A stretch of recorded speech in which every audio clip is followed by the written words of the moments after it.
Hey, salut tout le monde, c'est Culé, j'espère que vous allez bien. Aujourd'hui, nouvelle vidéo, ça fait un petit moment.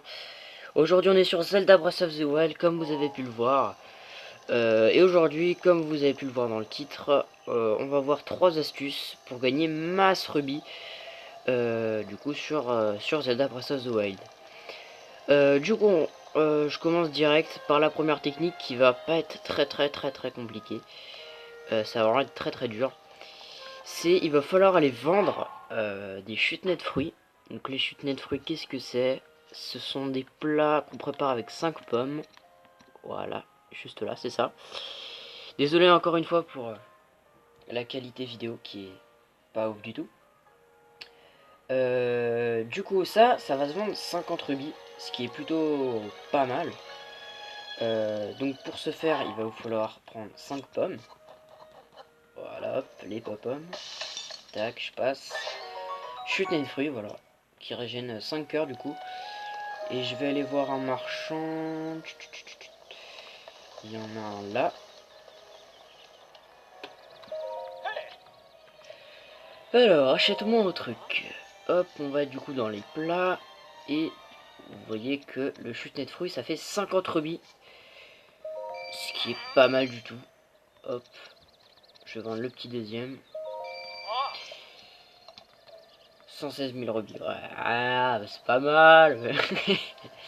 Voilà, donc c'est pour la petite technique. Mais après, vous allez vous dire, ouais, ça rapporte pas mal de rubis. Les pommes, on les trouve en assez grande quantité, mais ça peut user, quoi, parce que ça peut faire de bons remèdes pour se régénérer. Donc, je vais vous donner une petite astuce pour en trouver plein à un endroit. Donc, et ouais, on a l'habitude. Tac. Donc, voilà la carte. On a le centre d'Hyrule et vers l'ouest. Ouais, c'est l'ouest. Je connais pas trop ouest est tout ça. Et il va y avoir une petite montagne au sud-ouest. Le mont Satori. Donc c'est vraiment un des endroits les plus rentables sur la map. Donc vous voyez, on est au centre d'Hyrule, on est là. Sanctuaire de Molatania, donc je vais m'y TP et je vous retrouve juste après. Du coup, me revoilà. Donc je suis bien au sanctuaire de Molatania, hein, comme prévu, au mont Satori. Donc au sanctuaire, il faut prendre sur la gauche et là sauter et utiliser votre paravoile. Vous passez ce petit truc et vous allez arriver à un endroit où il y a pas mal d'arbres avec des arbres un peu tropicaux. Ici vous allez trouver des Durian Max, c'est des trucs qui régénèrent beaucoup. C'est ces trucs là, j'en ai 45, oula oh. Personnellement je les récupère pas, là l'intérêt c'est les pommes. Et là-bas vous allez avoir plein d'arbres. Donc une fois que vous les avez récupérés, vous sautez. Et vous allez atterrir dans un énorme verger où il y a plein de pommes. Hop. Désolé hein. Donc il y a un petit arbre, je crois qu'il y a un, ouais, il y a un Korogu en haut si vous voulez. Et là, le paradis des pommes, vraiment il y en a partout. C'est comme ça que je suis arrivé aux 900 pommes, enfin aux 1000 pommes assez rapidement. Il y en a vraiment partout. Voilà, il y en a sur beaucoup. Il y a des haches aussi par terre pour que vous puissiez couper les arbres. Et puis après vous pouvez utiliser les pommes. Et la petite astuce bonus, juste ici en bas, il y a plein de plantes. Genre fleurs silencio, herbe girule, truc là, armeau, machin, piment.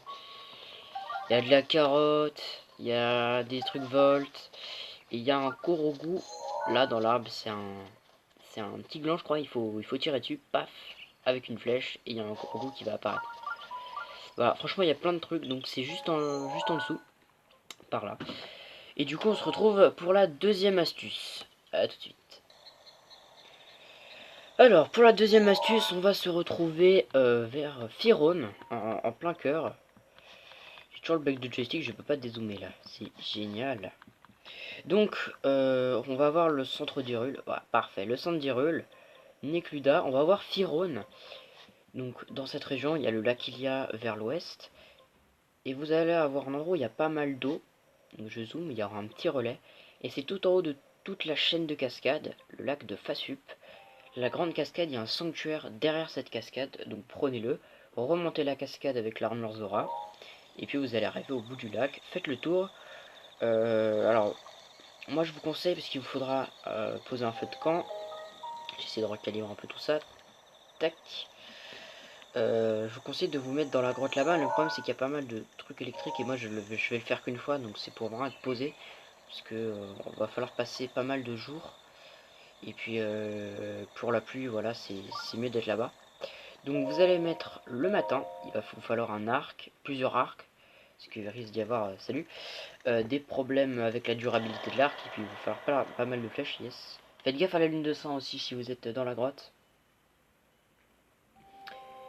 Hop, et vous allez voir qu'il y a Michel qui va sortir de l'eau, parce qu'il en a marre de prendre son bain. Voilà, il y a un dragon qui va apparaître, et là il faut le tirer dessus en fait. Ah d'accord, j'avais une flèche explosive. Ok, cool. Tout le monde m'agresse là. Oh respectez-moi. Mais oh. Et du coup, bah vous voyez pas, paf. Donc bah faut tirer sur le dragon. Je sais pas exactement où ça a coupé, donc voilà. Faut tirer sur le dragon. Vous pouvez le faire qu'une fois par jour. Il va déposer, si vous tirez sur sa corne, il va déposer un truc, un bout de corne. Sur sa griffe, un bout de griffe, et sur sa peau, ben, un bout d'écaille. Ce qui rapporte le plus, c'est la corne. C'est l'endroit le plus difficile à toucher. Mais bon, avec des écailles, ça passe, ça va assez vite. Écaille de Rodrac, j'en ai une. Et je vais aller la vendre pour vous montrer un peu la valeur marchande. Et puis voilà, vous formez ça. Vous rallumez votre feu de camp le matin, pas vous tirez sur le dragon. Et puis moi je vous conseille, enfin après vous faites comme vous voulez, de laisser l'écaille et jusqu'à ce qu'il y en a un bon paquet. Voilà, yes. Et du coup, je vais vous montrer la valeur de cette écaille. On se retrouve tout de suite pour la dernière astuce. Tout le monde, donc du coup on se retrouve avec Arai. Donc vous voyez qu'une écaille c'est 150, c'est la même chose pour tous les dragons. Que ce soit l'écaille des trois dragons, je sais plus comment il s'appelle. Vous voyez que du coup ça va être le double. Un éclat de corne c'est 300. Mais après il en faut pour des améliorations d'armure tout ça, donc faites attention. Donc ça c'est 150, il me semble que la griffe c'est 250, je suis pas sûr, ou 200. Mais je crois que c'est 250 et l'écaille de corne du coup c'est 300. Donc franchement ça fait pas mal de trucs. Alors du coup pour la troisième astuce, je vais pas vous la montrer parce que en plus je l'ai fait il y a pas longtemps. Mais il va falloir se rendre dans la région d'Ordine, je pense que c'est le meilleur endroit. Il va falloir mettre le détecteur Sheikah sur des gisements ou des gisements précieux ou des gisements Nox. Faudra les avoir pris en photo. Vous allez à la montagne de la mort. Si vous avez déjà fait la créature divine, téléportez-vous à Varudania pour avoir une vue d'ensemble et savoir là où vous voulez planer. Sinon, téléportez-vous dans les petits sanctuaires du village Goron ou ceux à droite à gauche. Et puis recherchez les gisements, vendez vos minerais, tout ça. Mais pareil, faites attention, ça coûte pour les améliorations d'armure, tout ça. Voilà, c'est tout pour les 3 astuces qui pour moi sont les meilleures. N'hésitez pas à dire en commentaire si vous avez d'autres astuces. Peut-être que vous pouvez partager aux autres dans les commentaires. Je sais que c'est un jeu qui est sorti il y a quand même plus de 2 ans, je crois. Mais bon, je connais encore pas mal de personnes qui jouent, donc voilà. Je me suis dit, ah bah tiens, j'ai des astuces. Je vous les donne. Voilà, j'espère que ça vous aura plu. Bye.